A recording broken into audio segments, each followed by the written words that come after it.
Welcome back to Financial Therapy. It's not just about the money. I'm personal financial planner, columnist, and financial therapist Rick Kahler.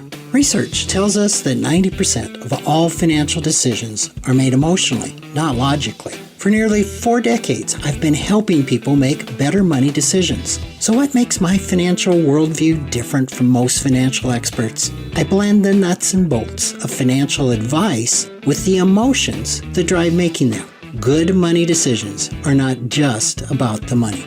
So let's get started with today's episode. Welcome back to another episode. I'd like to talk about divorce. Divorce is pretty common in our society. And I think I've mentioned on the podcast before that it was my divorce that actually launched me into doing this work, which has ultimately resulted in financial therapy. And so there's a lot of things we could talk about with divorce. I want to focus on more of the financial impact and a lot of the emotions that are underneath the financial impact. As we've talked a lot about, it's really hard to separate emotional well-being from financial well-being. So a divorce is much more than just a termination of the marriage partnership. It's really a major financial event that can have repercussions in a person's life for many years into the future. Now, it can be more of an impactful event for a couple that have accumulated some things, assets along the way, that whose careers have expanded than, say, a very young couple just starting off who are in the very beginning parts of their careers and really haven't accumulated much. So there's definitely a continuum of this. But I think it's important to think about the fact that a divorce is similar to a dissolution of a business. It's a situation where a partnership has failed, and part of that partnership has been the joining of financial resources that now need to be separate or separated. So it's two people who are financially separate coming together. They throw everything into one pot, if not actually, because some couples do keep things separate, but certainly legally, and then having to untangle all that with the split. And I've said this before, that there's nothing that's a greater threat to financial well-being than divorce. It is the number one destroyer of financial resources. The only way that it really may not impact a person heavily financially is if they are very wealthy. Take Jeff Bezos' divorce, or very poor. So for most people, we live between those two extremes. And here's the reality. The reality of divorce for most people means that your lifestyle will almost certainly decline. So, what I want to talk about. We know that the chances of divorce are 50-50. About 50% of all the couples that get married divorce. We have the second highest divorce rate in the world. And you can learn a lot more about all the statistics with divorce if you want to go to worldpopulationreview.com. And according to their data, second and third marriages have an even higher divorce rate. 60% for second marriages, 73% for third marriages.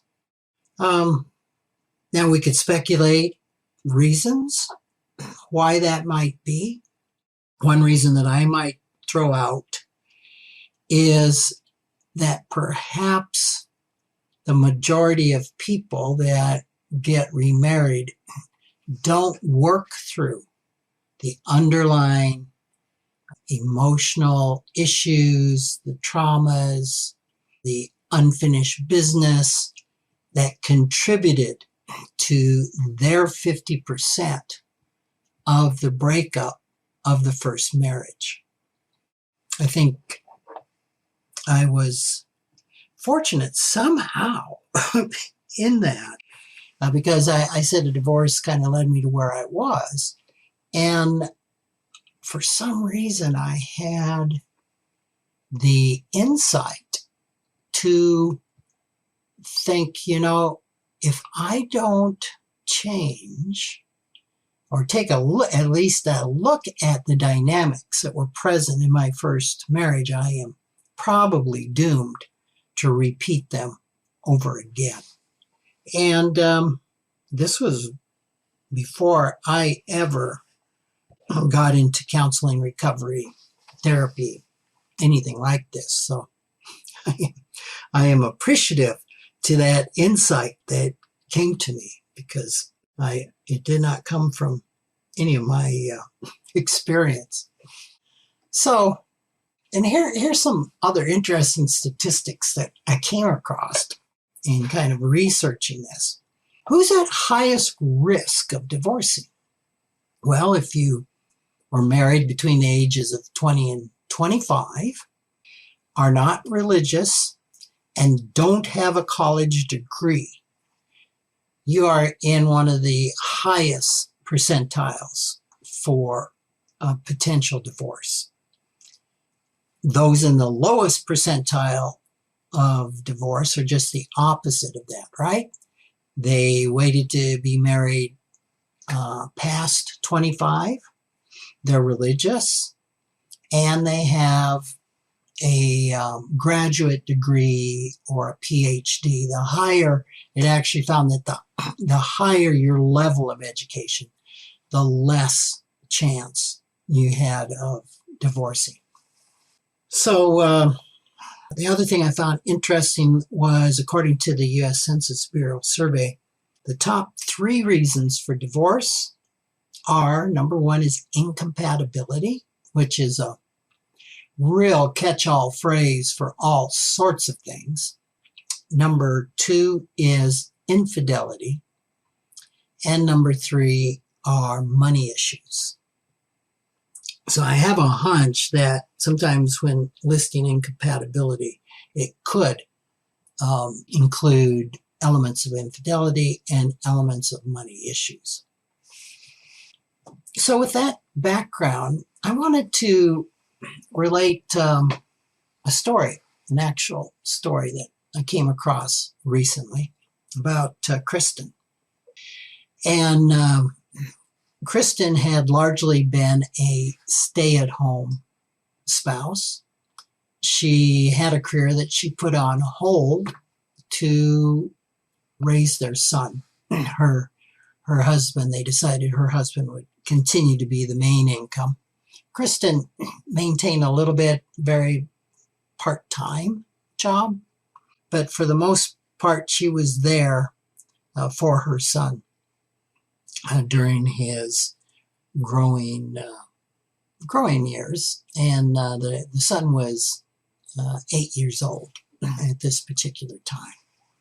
She received some child support from her former spouse, but it wasn't near enough to support her and her son. So when the divorce happened, she had to return to full-time employment, which meant to the 8-year-old that mom wasn't as present in his life as before the divorce. Well, it just wasn't an option after the divorce for Kristen not to work. And we talked about that one of the things that usually happens with a divorce is a reduced lifestyle for both spouses. So not working was a gift of the marriage, of the partnership, to be with her son. So going back to work presented a number of emotional challenges for Kristen. First, she loved her work, and she also loved her son. So you can see immediately that there's a polarization around that. There could easily be guilt on both ends. Guilt that she loved her work, guilt that she wasn't being with her son. And guilt like this can really pop up and be manifested in a number of different ways. For example, it would be very easy for Kristen and her ex-spouse to potentially shower their son with gifts at birthdays or Christmas out of guilt, just out of guilt for the consequences and the impact of the divorce on the son. So this can go pretty deep when we have this type of polarization. Also, something else that was up for Kristen is that as a child, she had made a commitment to herself to be independent, to provide for herself. So she would never be controlled and dependent on a partner. Now, this could have come from a number of different things that she witnessed as a child in probably the relationship of her parents or the actions of a caregiver. So this was really important. There was some real wounding there, right? Whatever she witnessed to decide she would never be dependent on somebody for her support. So you can see that when her son was born and she and her husband decided it would be best for her to reduce her hours at work, to stay home with their son, that was really difficult for her. I don't know how she dealt with that. I don't know exactly everything that she had to go through, to potentially cope with that. But that was a real dormant money script that was lying there, that you don't want to be dependent on anyone for your money. So that was definitely a fear for her that was triggered by the divorce and then having to go back to work. So when she went back to work, it wasn't enough to sustain their lifestyle, right? So, of course, there was, as part of divorce, as there is typically, there was child support involved. So between the child support and Kristen working, she could basically make it financially for her child. So things really got triggered one day when Kristen's ex-husband came to pick up their 8-year-old son. And he was going to go away for his annual 2-week stay with his father. And as their son was getting ready to walk out the door with Dad, her ex extended his hand to her, and in his hand was a check. And he said, "Here is your check." Their son looked up at Kristen and said, "Oh, so Daddy pays you." Now, seemingly innocent exchange here. When her son innocently said, "Oh, so Daddy pays you," those words cut deep for Kristen and instantly accessed the plethora of thoughts and feelings that you might imagine it would, based on my setup here. Facts around Kristen. The other thing that was interesting is this is the first time he had ever just handed her the child support check rather than mailed it. So fortunately for Kristen, she had a financial therapist in her life that was able to help her unpack and process all of the emotions and the beliefs and the money scripts that these innocent words of her son brought up. And what did she find in all of this? Well, she discovered that a part of her was really angry, hurt, and feeling shame that she could no longer be at home with her son because she had to work. We talked about that polarization between loving her son, loving her work, being angry now that she had to go back to work. And there could be even some guilt that she's going back to something that actually she really enjoys. There could be shame around that for some reason she was selecting work over her son, even though another part of her knew she had to go back to work.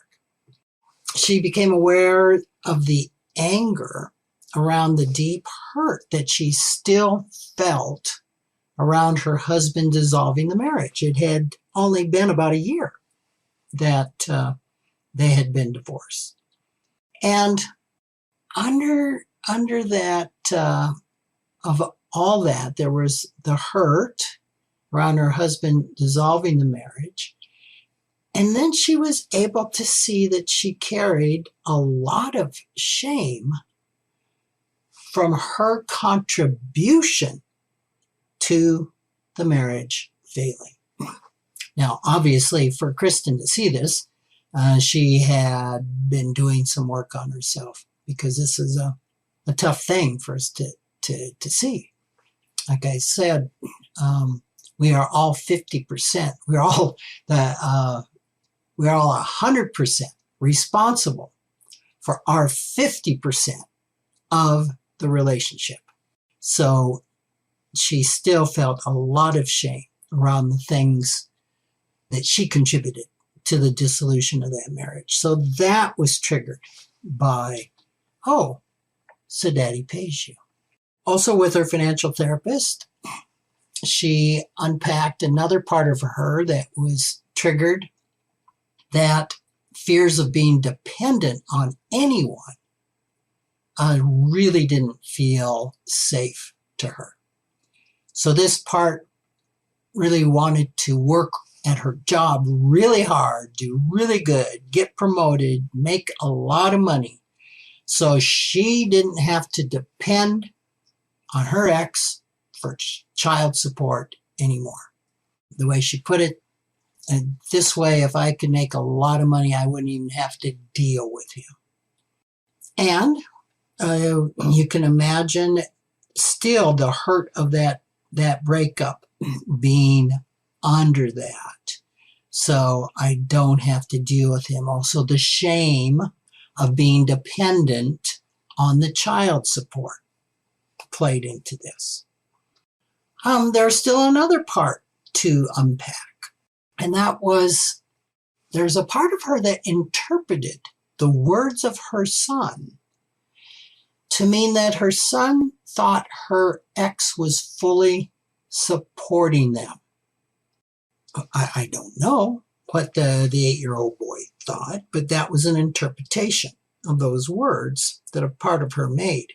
Well, what did that do? Well, based on her history and her story, this left her feeling minimized and unseen for her contributions. And without her wage, without her working, which was the major part of their income, she and her son would not be able to survive. So a big part of her not feeling appreciated for the contribution, and having this need to be seen by others who, if you think about it, really were not in a position to see her. An 8-year-old child doesn't see that, has no capacity really to see that. And her ex-husband, probably highly unlikely that he's going to be really sensitive and supportive and see the contribution that she's making, because I could make up a story that he's having all sorts of potential shame and guilt around divorcing his wife, who now has to go back to work full time and could be barely making it. Now, he wouldn't necessarily have to feel that way, but that could be part of it, where he just couldn't see her or validate her in that. So a lot to unpack from a simple little statement, "Oh, so daddy pays you." And this is true for life, right? I mean, it's amazing that we communicate at all, because what a little tiny tip of a huge iceberg. So the question became, what should she do when her son came home from the 2 weeks? What would be appropriate? The good thing is Kirsten dealt with this before her son came home, and really unpacked it and was able to see all the parts of her that were hurt and shamed and angry, and all of their good intentions of keeping her safe, especially all of the managers and protectors that she had up, using IFS speak. So when her son returned home, this is what she decided to do. She wanted to give her son some information around the check that daddy gave her. So the first thing that she did was explain to her son that both mom and dad love him very much, and that they both contribute money to being sure that he has food and clothes and a warm bed to sleep in, because they love him. She had processed with her financial therapist that probably she didn't want to say, well, daddy writes checks because he loves you, because it was important to bring out the fact that they both were contributing to his financial well-being. And it probably wouldn't be advisable to say, well, daddy's check is a whole lot smaller than mom's contribution, which would have been a sideways manifestation of anger that she would have within for feeling minimized and not supported and angry about the divorce, etc. So she explained to him that the check that he saw daddy give mom was daddy's share of that contribution.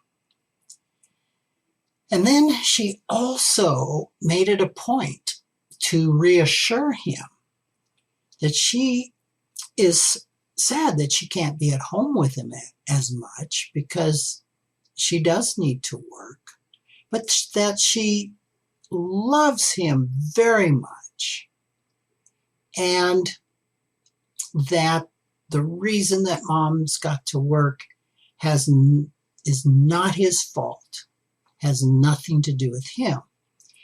And the reason she's decided to do this is oftentimes kids will take on, especially in a divorce, that they were the cause of it. Now, it's highly possible that Kirsten had already had these conversations with him, that it wasn't his fault, that daddy moved out, that mom had to go back to work But it's probably never an error to reinforce those and just make sure that he understands that both his parents love him and that it's their joy to provide for him, and it's not his fault that they don't live together and that mom works. So I think a lot of us can relate to how healing that type of response can be to a child.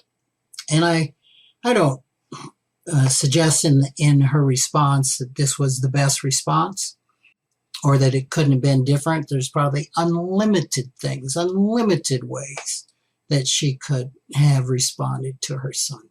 But the important thing was this. She was given the gift of time to unpack all of this before she needed to respond to her son. And she didn't sweep it under the carpet. She didn't leave that hanging out there. So her son could develop a whole story around daddy paying mom and what that means. And that become part of his financial trauma, his money scripts that he would take into adult life. So he was very, very fortunate to have a mom that was really sensitive to that and did her very best to own her part of all this, take a look at everything that was happening emotionally for her, and then have an appropriate discussion with her 8-year-old. And also, what you say to a child is very dependent upon how old they are. You probably would have handled things with a 4-year-old differently than an 8-year-old, differently than a 16-year-old. So nobody ever said parenting was easy or not for the faint of heart. So, all right. Well, thank you for joining me. Take care. Look forward to being with you next week. Thanks for joining me, Rick Kahler, for another episode of Financial Therapy. It's not just about the money. This is where I combine the nuts and bolts of financial advice with the emotions that drive making them.